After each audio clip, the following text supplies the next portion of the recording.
How to stop feeling not good enough. Here are some strategies you can try to stop feeling not good enough and heal your self-worth.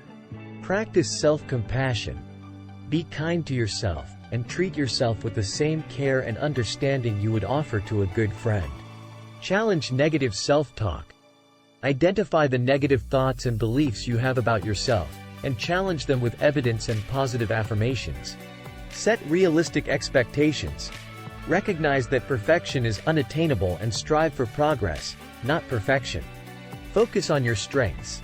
Recognize and celebrate your strengths and accomplishments, and use them as a source of confidence.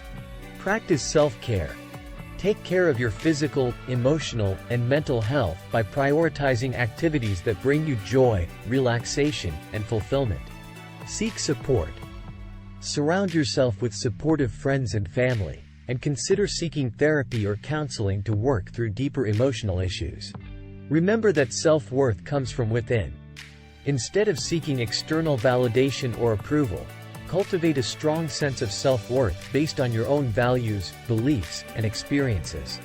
These strategies can help you build a strong sense of self-worth and overcome feelings of not being good enough.